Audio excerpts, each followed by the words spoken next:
What's going on, everybody? It's your boy 100 Points. Donovan Mitchell has had a very unfortunate career, man. I really sat there and thought about it today. I was going through some NBA stuff and Donovan Mitchell's name popped up and I just really sat here and thought about his career. And I'm like, man, Donovan Mitchell, one of my favorite players in the NBA, but he has just had a very unfortunate path in the NBA as far as winning in the playoffs when it really matters. Now, is it Donovan Mitchell's fault? No, it's not. And it's actually crazy because Donovan Mitchell is a top 7 scorer by average in playoff history, bro. When you look at the players on this list, Michael Jordan, Luka Doncic, AI, KD, Jerry West, LeBron James, Donovan Mitchell, all future Hall of Famers or Hall of Famers currently. And you can't win in the playoffs. Why is that? When Donovan Mitchell first came in the league, he had to play the Golden State Warriors with Kevin Durant. So that was just unfortunate. They went ahead and just got swept under the rug. The very next year after they ran into that Warriors team and got swept, they ran into James Harden's Rockets team.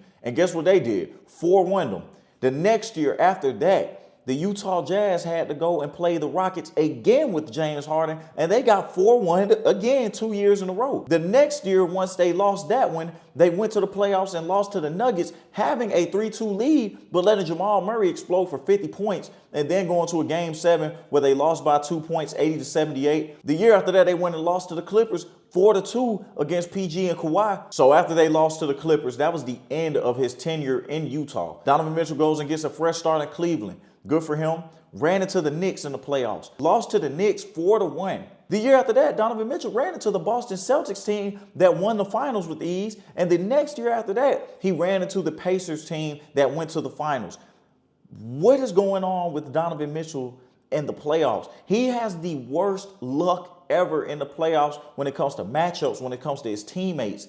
Like, it's just never going well for him when it comes to playoff time. Donovan Mitchell is an exceptional basketball player. He's one of the only guards I think that can lead a team being a small guard. Now, one thing I will say, with him and Garland being paired up today, I don't think that that's the best fit because they're going to attack one of them on defense. And with how much energy Donovan Mitchell has to exert on the offensive end, I know that he's not going to give 100% on the defensive end, especially in those high pressure moments like the playoffs. But even last year, he didn't have help, man. Like, everybody was hurt. Darius Garland got hurt. DeAndre Hunter got hurt. Mobley was dealing with an injury. Like, it's just not meant to be for Donovan Mitchell.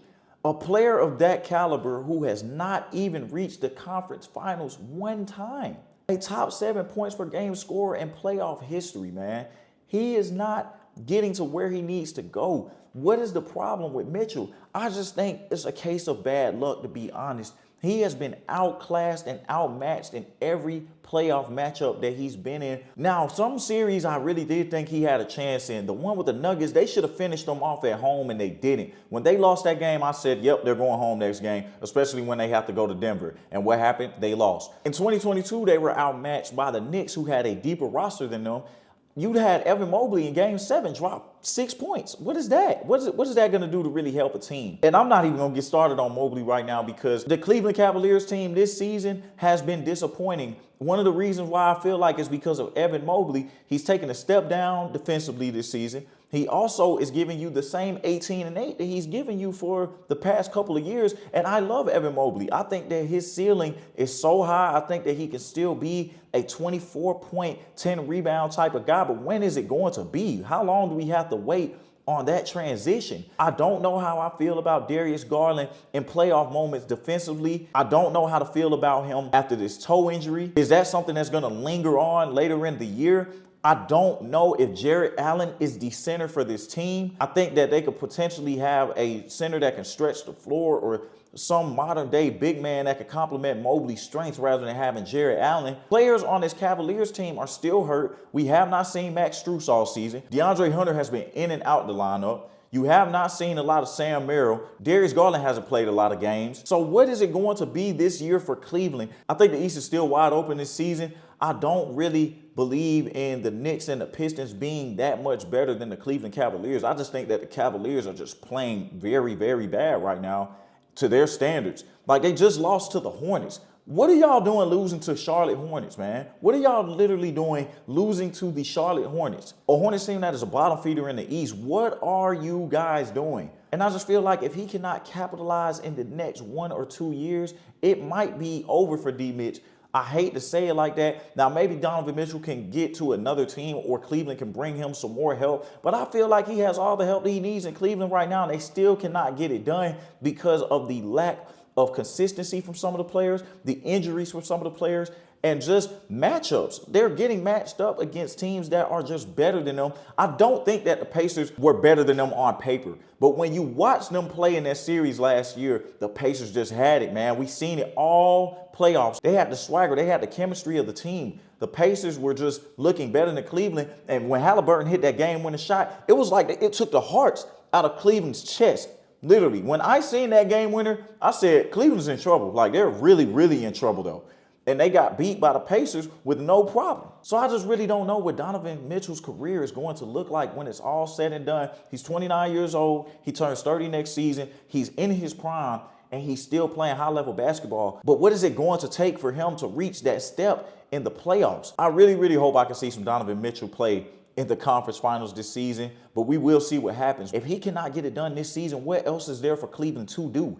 There's going to have to be some type of moves made. This is the same player that I have seen drop 71 in a game. He is a star, but he cannot get to where he needs to go, and I don't feel like it's all his fault at all. Mitchell has been in the playoffs every season of his career. It's honestly crazy to think about how consistent he's been in the NBA with getting to the playoffs. And he's gotten some wins, but he's never gotten past the second round. And you can look at his stats right here. I mean, bro, he's killing it. Even this season, he's played 25 games this season.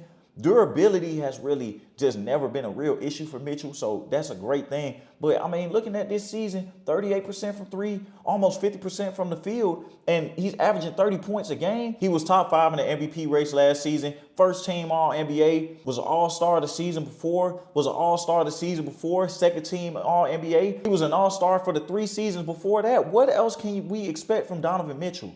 What is it going to take for him to reach that step? I just don't know. It is the sad truth about Donovan Mitchell when it comes to his career. He has never been able to reach that next level in the playoffs. And it's time for me to start getting concerned because I don't know if this Cleveland team is going to be that team this season. I really hope they can prove me wrong. I really enjoy watching Donovan Mitchell play basketball. I love him as a player. I love him as a person. And I really believe that if Cleveland cannot get it done this season, then there are some serious talks that are going to have to be had in that organization. So I just wanted to uncover the sad truth about Donovan Mitchell's career and how his individual success has not turned into team success in the playoffs, not because of him, but just because of some bad luck. So thank you guys for coming to my TED Talk today. I really just wanted to talk about the sad truth about Donovan Mitchell's career. Just a really great player, great individual stats, great achievements, great awards, but just cannot get over that hump. If you guys like this video, please like and subscribe. It's your boy 100 Points, and I'm out. God bless.